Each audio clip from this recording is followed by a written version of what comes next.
My fiancé's family said, "Our golden child needs a prenup to protect what's ours." Until they found out I made twice what he did. The announcement came at Sunday dinner. His mother cleared her throat like she was about to give a speech. "We need to discuss the prenup," she said, sliding a folder across the table. "Nothing personal, dear. Just protecting what our family has built." I nodded and kept eating my roast chicken. My fiancé Trevor squeezed my hand under the table, his face apologetic. "Mom, can we not do this now?" "The wedding is in 4 months," his father cut in. "This needs to be settled." I'd been with Trevor for 3 years. I'd watched his family treat him like he walked on water. His mother still cut his meat at 32. His father called him the golden boy who worked in the family construction company making $67,000 a year. They assumed I was some broke teacher clinging to their fortune. To be fair, I'd never corrected them. I wore simple clothes, drove a 10-year-old Toyota, and lived in a modest apartment. Meanwhile, they lived in a sprawling McMansion they loved showing off. "I'll have my lawyer look it over," I said simply. His mother's smile was tight. "Oh, you have a lawyer?" "For work stuff," I replied. Trevor shifted uncomfortably. He knew what I did. His family didn't, because they'd never bothered asking. The prenup arrived 2 days later. 17 pages protecting the family assets,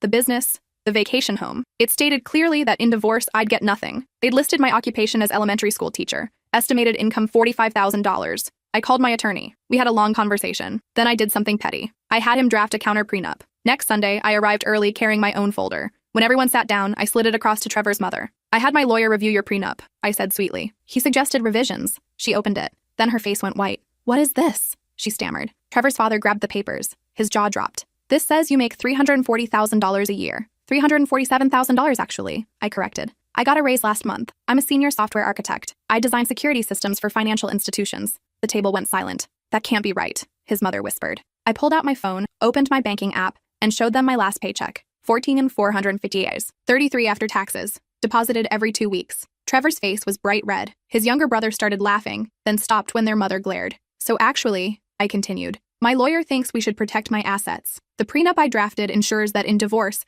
Trevor gets nothing from my stock options, my investment portfolio, or my trust fund." "Trust fund?" his father choked out. "From my grandfather. Medical device patent, worth about $2.3 million currently." Trevor's mother looked faint. "Why didn't you tell us?" "You never asked," I said simply. "You assumed I needed your son's money." I stood up. "I'm not signing your prenup, but if Trevor wants to marry me, he'll sign mine." The room erupted. His mother started crying. His father demanded proof. Trevor sat frozen. I walked to the door, then turned back. "Oh, and one more thing. I'm buying us a house. Down payment is approved. Trevor's name won't be on it unless he signs the prenup first." I left them in shock. Trevor showed up at my apartment 3 hours later. I could hear voices outside. His whole family had come. They were arguing on my doorstep. I watched through the peephole as his mother coached him on what to say. That's when I realized something that made my blood run cold. Trevor wasn't embarrassed by their behavior. He was taking notes. Actual notes on his phone as his mother spoke. His father was showing him something on a tablet, and Trevor was nodding eagerly. His younger brother stood to the side, arms crossed, looking smug. They weren't here to apologize. They were strategizing. I heard his mother say, "Tell her you're upset with us. Say we went too far.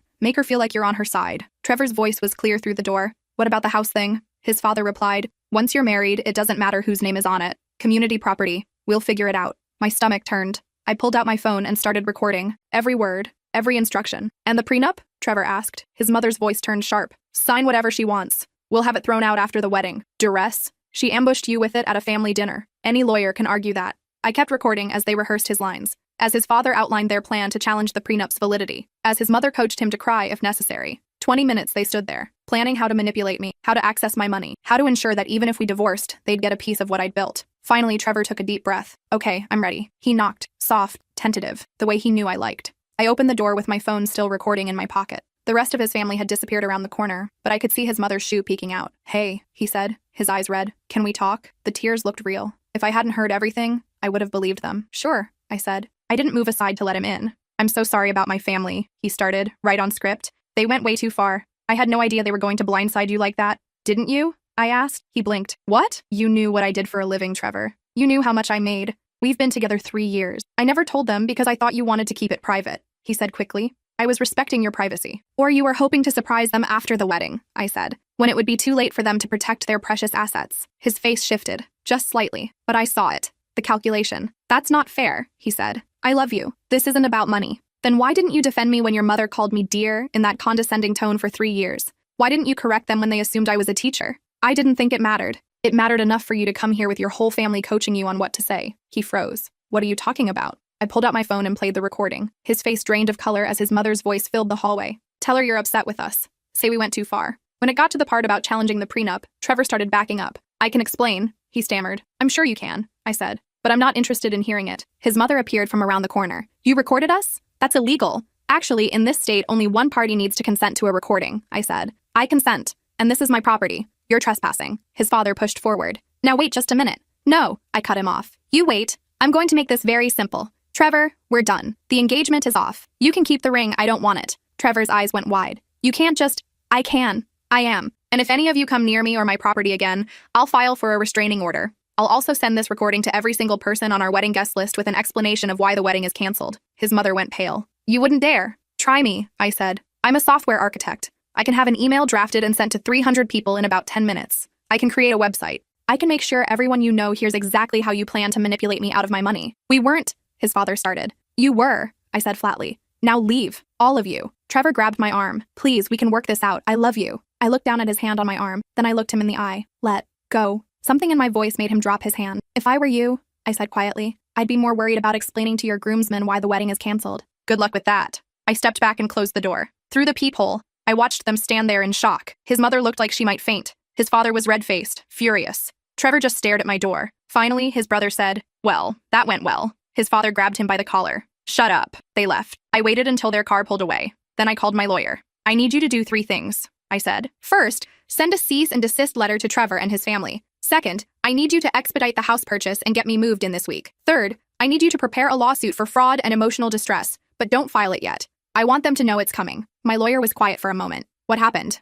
I sent him the recording. He listened to the whole thing. Then he said, I'll have everything ready by tomorrow morning. The next day, I called in sick to work. I spent the morning packing my apartment. By noon, my lawyer had sent the cease and desist. By 2 p.m., Trevor's father called my lawyer, threatening legal action for defamation. My lawyer sent them the recording. They shut up pretty quickly after that. By Friday, I closed on the house. A beautiful 4-bedroom colonial with a fenced yard and a home office. I'd been eyeing it for months. The owners were motivated sellers, and my offer was all cash from my trust fund. I paid movers to handle everything. By Sunday, I was completely settled in. Monday morning, I got a call from Trevor's mother. We need to talk, she said, her voice shaking. Please, just hear me out. I have nothing to say to you, I replied. I know we messed up. I know we were wrong, but Trevor is devastated. He's barely eating. He really does love you. He loves my money. That's not true. Yes, we were excited about the financial security, but Trevor genuinely cares about you. He's talked about you for 3 years. He wants to spend his life with you. He had a funny way of showing it. People make mistakes, she said desperately. We got caught up in protecting our family. We were scared. Scared of what?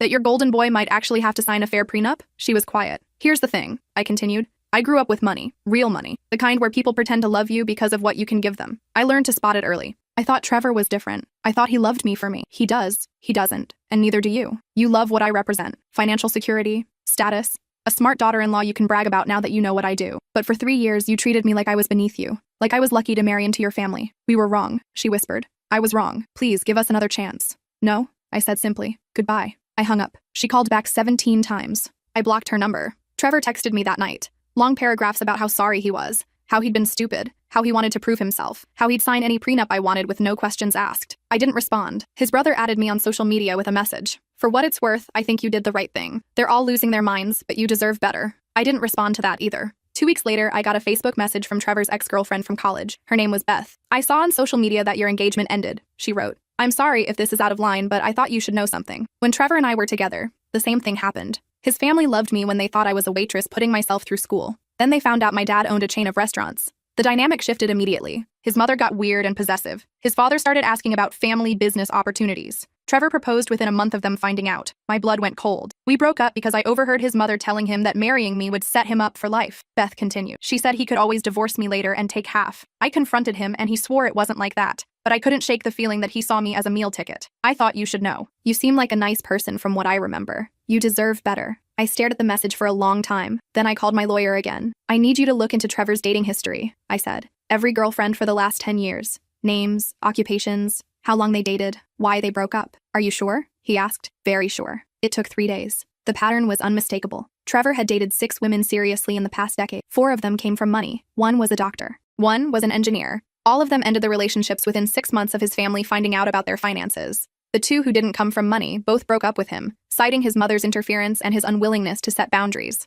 I had been number 7. I compiled everything into a folder. The recording, Beth's message, the dating history, the cease and desist letter. Then I did something petty. I sent it to his mother. With a note, I thought you should know what kind of man you raised. She called immediately, screaming, How dare you? This is slander. We'll sue you for everything you have. Go ahead, I said calmly. I have recordings. I have testimony from multiple women. I have a paper trail. Take me to court. I'd love for a judge to hear exactly how your family operates. She hung up. The next day, Trevor showed up at my new house. I saw him through the window, standing on my porch with flowers. I didn't open the door. He knocked for 10 minutes. Then he left the flowers and a note. The note said, I know I screwed up. I know my family screwed up. But I love you. I've always loved you. The money doesn't matter. Please, just talk to me. I threw it away, but I kept the flowers. They were beautiful. A week later, I ran into his younger brother at the grocery store. He saw me and immediately walked over. I know you probably don't want to talk to me, he said, but I need to tell you something. Trevor's been a mess since you left. He's barely functional. Mom and Dad keep trying to get him to move on, to find someone else, but he's not interested. That's not my problem, I said. I know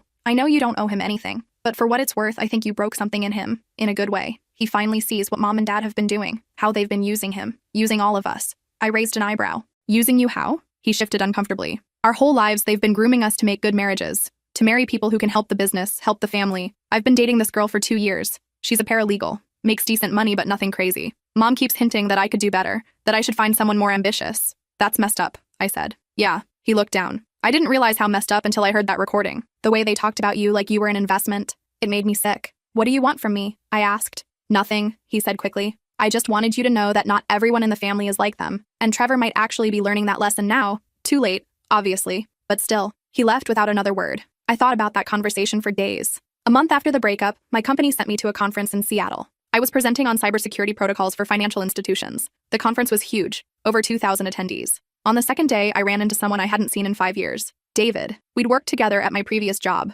both junior developers back then. We'd been friends, maybe almost something more, but I'd left for a better opportunity before anything developed. No way, he said, his face lighting up. I thought that was you in the presenter lineup, but I couldn't believe it. Senior architect? That's amazing. We grabbed coffee. He'd moved up in the world too, now a team lead at a startup in San Francisco. We talked about work, about the industry, about how much things had changed. He didn't ask about my personal life, didn't pry, just enjoyed the conversation. It was refreshing. On the last day of the conference, we had dinner. He told me about his divorce, finalized 6 months ago. No kids, amicable split, just 2 people who grew apart. I told him about Trevor, the whole story, the prenup, the recording, everything. He listened without judgment. When I finished, he said, "You dodged a bullet." I know. No, I mean really dodged a bullet. That level of manipulation, that's not just his family, that's him. He knew what they were like, and he let it happen. He let them treat you that way for 3 years. I know, I said again. You deserve better. Everyone keeps telling me that. Because it's true, he said simply. We exchanged numbers, promised to stay in touch. I flew home the next day feeling lighter than I had in weeks. 2 months after the breakup, I got a letter from Trevor's lawyer.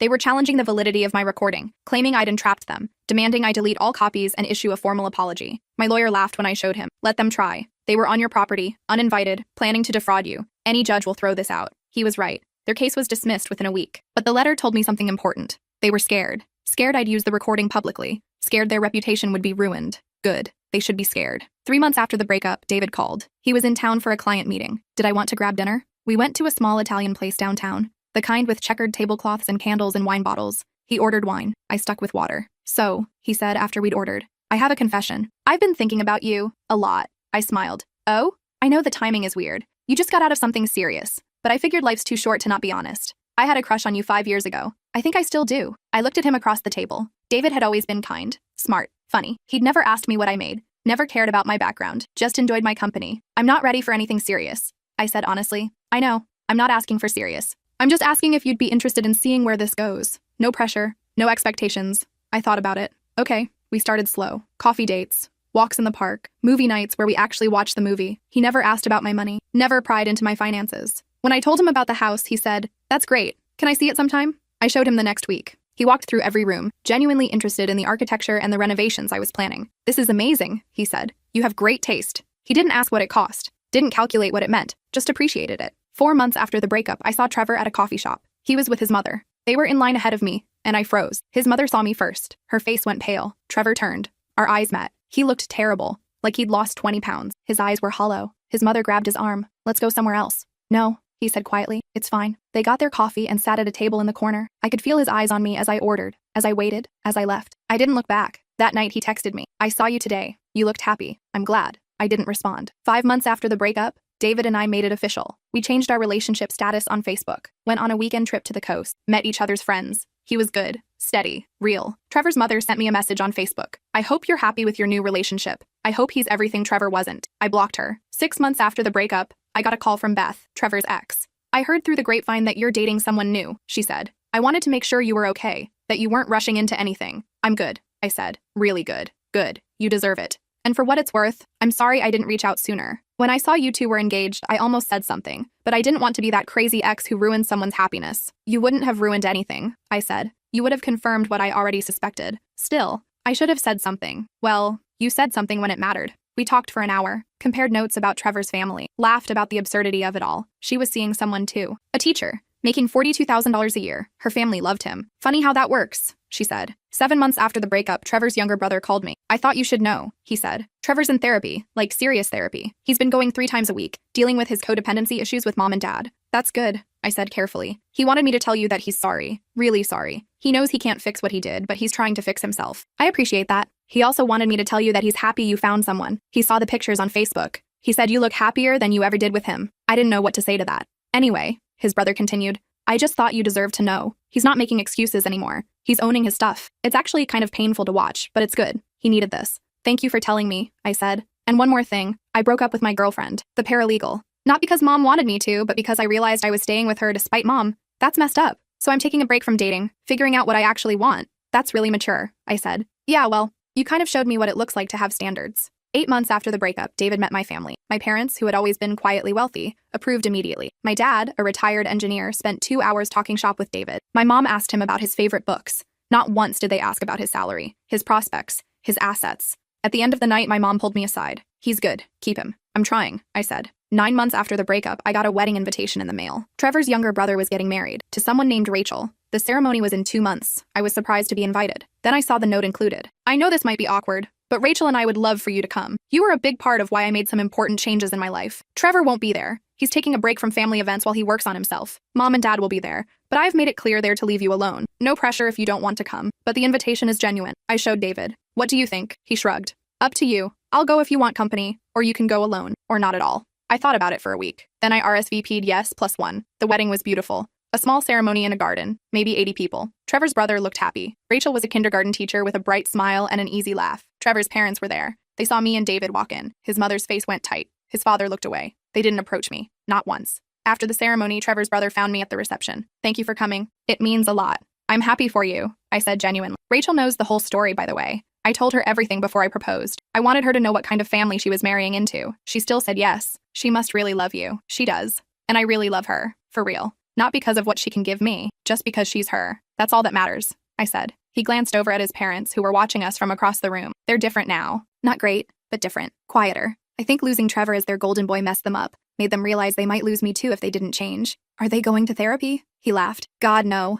But they're trying, in their own weird way. David and I danced at the reception, ate cake, congratulated the happy couple, left early. In the car, David said, Your ex's family is intense. You have no idea. I'm glad you got out when you did. Me too. 10 months after the breakup, David asked me to move in with him. He had a condo in the city, walking distance to his office. Or I could move in with you, he said quickly. I know you love your house. I'm flexible. Let me think about it, I said. I did think about it. For 2 weeks. The house was mine, my space, my sanctuary after everything with Trevor. But David had never tried to take anything from me, never even asked about the house's value or the title. I'll rent out my house, I decided. Move in with you, but I'm keeping it. Of course, he said. It's yours. We moved in together on a Saturday. My parents helped. His parents flew in from Ohio. Everyone got along. It was shockingly normal. 11 months after the breakup, I got a text from an unknown number. This is Trevor. I got a new phone, new number, part of the fresh start my therapist recommended. I'm not asking you to respond. I just wanted to say I'm sorry. Really, truly, sorry. For all of it. You deserved better. You deserved honesty and respect and a partner who stood up for you. I wasn't that person, but I'm trying to be better. Not for you. I know that ship has sailed. For me. For whoever comes next. For my future kids, God willing. Thank you for the wake-up call. It was brutal, but I needed it. I showed David the text. Are you going to respond? He asked. I don't think so. What would I say? You could say good luck. Or you could say nothing. Both are fine. I thought about it. Then I typed, I'm glad you're doing the work. Good luck with everything. He responded immediately. Thank you. That means more than you know. That was the last time we spoke. 1 year after the breakup, David proposed. We were on a hike at the top of a mountain with a view of the entire valley. He got down on one knee with a simple ring. I'm not great with words, he said, but I love you. I love how smart you are, how kind you are, how you don't take crap from anyone. I want to spend my life with you. Will you marry me? I said yes. We told my parents that night. They cried happy tears. His parents flew in the next day to celebrate. No one mentioned prenups. No one asked about my assets. They just asked when the wedding would be and whether we wanted help planning. We set the date for 8 months out. Small ceremony, Close friends and family only. I thought about sending Trevor an announcement, just to twist the knife, but I didn't. It felt unnecessary. David and I were happy. That was enough. 2 months before the wedding, I got a call from Trevor's younger brother. I wasn't sure if I should call, he said, but I thought you'd want to know. Trevor's engaged to his therapist's office manager. They've been dating for 6 months. She's got a kid from a previous marriage, works part-time as a dental hygienist, makes about $35,000 a year. I was quiet. Mom and Dad hate her, he continued. They think Trevor's downgrading. They keep making comments about how she's not ambitious enough, how she's holding him back. How's Trevor handling it? He told them if they can't be respectful, they're not invited to the wedding. Mom cried for 3 days. Dad threatened to cut him off from the family business. Trevor quit and got a job with a competitor. Good for him, I said. I thought so too. Anyway, I just wanted you to know. You kind of started a revolution in our family. Everyone's changing. Even Mom and Dad slowly. They're realizing they can't control everything. That's good to hear. Yeah, and congratulations on your engagement. I saw the announcement. David seems like a good guy. He is. 1 month before the wedding, David and I went to a lawyer's office. Not for a prenup, for estate planning. We want to make sure everything's clear, David explained. What's mine, what's hers, what's ours? The lawyer nodded. Smart, especially with the trust fund in the house. We spent 3 hours going over everything, making sure our assets were protected, making sure we both had legal authority to make decisions for each other, making sure everything was fair. When we left, I felt lighter. That wasn't scary at all, because we're on the same team, David said. We're not trying to screw each other over. Novel concept, I said dryly. He laughed. The wedding day was perfect. Sunny, but not too hot. My dress was simple, elegant. David cried when he saw me. So did my dad. Trevor's younger brother came. He brought Rachel and their baby, born 3 months earlier. They looked happy. Trevor's parents weren't invited. His brother said they understood. We said our vows on the lawn of a small vineyard, promised to love and support each other, to be partners, to build a life together. My lawyer was there, smiling in the back row. I caught his eye and he gave me a thumbs up. After the ceremony, during the reception, Trevor's brother pulled me aside. Trevor wanted me to give you this, he said, handing me an envelope. Don't worry, it's not weird. Just open it when you get a chance. I tucked it into my purse and forgot about it until the honeymoon. David and I went to Greece. 2 weeks of sunshine and ancient ruins and too much wine. On our last night, I remembered the envelope. Inside was a card. On the front was a simple, congratulations. Inside, Trevor had written, I heard you got married. I'm genuinely happy for you. You deserve someone who sees your worth from day one, not someone who had to be hit over the head with it.